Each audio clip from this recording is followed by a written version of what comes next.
এই হাসপাতালে এমপি মন্ত্রীরা ট্রিটমেন্ট নেয়, শহরের মেয়র, লোকাল এমপিরা, ডিসিএসপিরা ট্রিটমেন্ট নেয়, তখন দেখবেন যে আমলারাও কিন্তু হাসপাতালটা ভালোভাবে চালাবে। আর এটা ওইটা না, কাপড় ধোয়ার একটাই সলিউশন, চাকা অল ইন ওয়ান। প্রস্তুতি হচ্ছে যে আমরা আমাদের দলের পক্ষ থেকে একটা নির্বাচন বিষয়ক উপকমিটি করে দিয়েছি।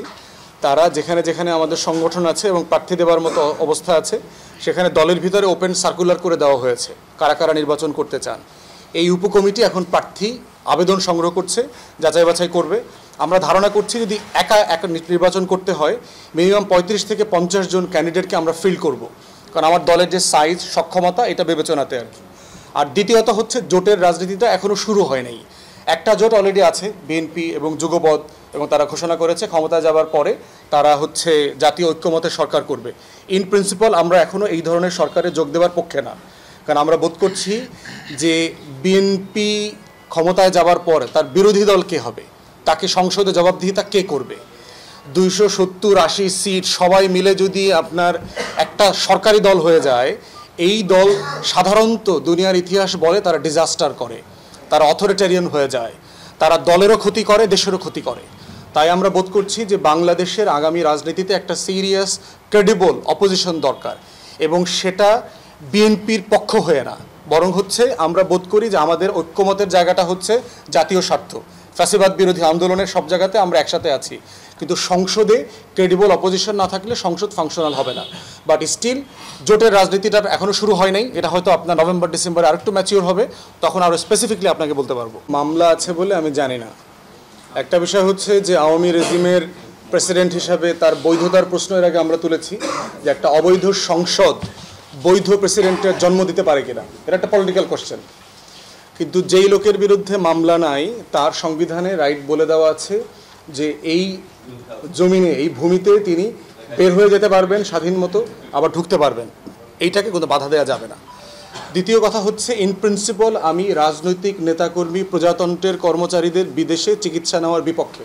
সেটা খালেদা জিয়ার জন্য আমি বিপক্ষে, আব্দুল হামিদের জন্য বিপক্ষে, যে যত বড় নেতা হোক, সরকারি কর্মকর্তা কর্মচারী হোক, শুধু বিদেশে না, তার বেসরকারি হাসপাতালে চিকিৎসা নেওয়ার ব্যাপারেও আমি বিপক্ষে। কারণ প্রজাতন্ত্রের কর্মচারীরা এবং সেবকরা যদি সরকারি সেবা ব্যবহার না করেন তাহলে দুইটা ক্ষতি আছে। একটা ক্ষতি আছে, এই প্রতিষ্ঠানগুলোর উপরে জনগণের কোনোদিন আস্থা তৈরি হবে না, কারণ তারা মনে করবে আমার যদি শান্তিতে মরতে হয় আমার মাউন্ট এলিজাবেথে গিয়ে মরতে হবে, নাহলে ব্যাংককে গিয়ে মরতে হবে। সদর হাসপাতালে মরলে আমার ইজ্জত থাকবে না, পরকালে গিয়ে আমি আল্লাহর কাছে কি বলবো যে তুমি এরকম একটা বড় নেতা ছিলা কিন্তু একটা গরিব হাসপাতালে গিয়ে মরলা, তুমি একটা বড় লোকের হাসপাতালে গিয়ে মরবা না, তখন প্রশ্ন উত্তর সওয়াল জবাবও কঠিন হয়ে যাবে। তো সেই জন্য ইন প্রিন্সিপাল আমি এটা মনে করি যে সেবা বাড়ানোর জন্য এটা করা দরকার। দ্বিতীয়ত যেটা ক্ষতি সেটা হচ্ছে যে প্রতিষ্ঠানগুলোর সার্ভিস ডেভেলপ করে না। আপনি যখন জানবেন যে এই হাসপাতালে এমপি মন্ত্রীরা ট্রিটমেন্ট নেয়, শহরের মেয়র, লোকাল এমপিরা, ডিসিএসপিরা ট্রিটমেন্ট নেয়, তখন দেখবেন যে আমলারাও কিন্তু হাসপাতালটা ভালোভাবে চালাবে, এখানে ভালো সার্ভিস দিবে, কারণ তাদের ভয় করবে নিশ্চিত। অতএব এই দুইটা কারণে ইন প্রিন্সিপাল আমরা মনে করি যে এই বিদেশে চিকিৎসা নেওয়ার এই কালচারটা বাদ দিতে হবে। এটা আইন করে করা যাবে না, এটা একটা নৈতিকতার প্রশ্ন। ইন প্রিন্সিপাল এই পজিশনটা নিতে হবে পলিটিশিয়ানদেরকে। আর এই হাইপটা হচ্ছে আমার কাছে মনে হয়েছে যে বাংলাদেশে আননেসারি কিছু হাইপ তোলা হয়, অযৌক্তিকভাবে তোলা হয়, অপ্রয়োজনে তোলা হয়, এবং আপনাদের প্রচুর মিডিয়ার ওয়ার্কিং আওয়ার নষ্ট হয় আর কি। এছাড়া আমি এখানে এর ভিতরে কোনো বেনিফিট আমি দেখি নাই। ওনার বিরুদ্ধে যদি কোনো মামলা করবার মতো কোনো ইস্যু থাকে, ফৌজদারি অপরাধ করা হোক, ইনভেস্টিগেশন করা হোক, সেটা রাষ্ট্র বিচারালয় যেটা আছে তারা সেটা দেখবে আর কি। হচ্ছে যে তার যাওয়ার উপরে তো কোনো এম্বার্গো ছিল না, এটা তো আমাদের জানা নাই যে উনি দেশ ত্যাগ করতে পারবেন না, এই মর্মে তো কোনো এম্বার্গো ছিল না। অথবা ওনার পাসপোর্ট সিজ করা হয়েছে, অথবা যেটা হয়েছে যে ওনার বিরুদ্ধে মামলা আছে, ওনাকে রেস্ট্রিকশন দেওয়া ছিল, উনি অবৈধভাবে গেছেন, এমনটা তো কিছু প্রতীয়মান হয়নি। তাহলে যদি কারো চাকরিচ্যুত করা হয় তাকে ক্ষমা চাইয়ে তার চাকরি ফেরত দিতে হবে এবং তাকে কম্পেনসেট করতে হবে, ক্ষতিপূরণ দিতে হবে রাষ্ট্রের পক্ষ থেকে। স্বাস্থ্য উপদেষ্টা, সহকারী স্বাস্থ্য উপদেষ্টা দুজনের সাথে কথা বলেছি। যথেষ্ট ডাক্তারের ঘাটতি আছে, তারা ইতিমধ্যে আমাকে জানিয়েছে 3000 ডাক্তার নেবেন, এবং প্রায়োরিটি ভিত্তিতে বরিশালে উপজেলা স্বাস্থ্য কমপ্লেক্স এবং জেলাতে আপনাদের সদর হাসপাতাল এবং শেরেবাংলা মেডিকেলে কনসালটেন্ট এবং ডাক্তার দেবার যেই প্রস্তাবনা আছে সেটা তারা সিরিয়াসলি বিবেচনা করছে। বরিশাল মেডিকেলের আরেকটা বড় জায়গা দেখলাম, আপনার একটা বিশাল ভবনের অর্ধেক হচ্ছে আপনার একটা ব্যাংকে, মেঘনা ব্যাংক নামক একটা ব্যাংকে ভাড়া দিচ্ছে। হাসপাতালের ভবনে ব্যাংক ভাড়া দেয়, এইটা আমার জানা ছিল না।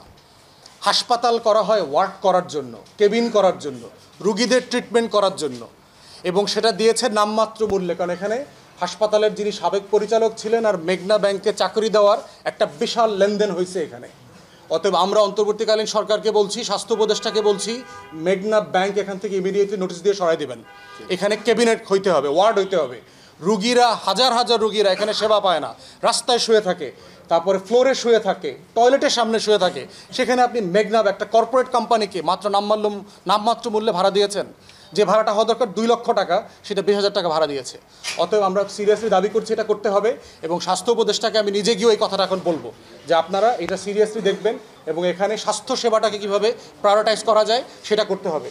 ডেঙ্গুর প্রকোপ বেড়ে গেছে, আপনারা বলছেন, আমরাও পত্রিকায় দেখলাম, প্রয়োজনে এখানে ইমার্জেন্সি ভিত্তিতে ডেঙ্গু ইউনিট করা হোক, যেন আমার রুগীরা বরিশালের যারা আছেন তারা যেন এই সেবাটা এনশিওর করতে পারেন।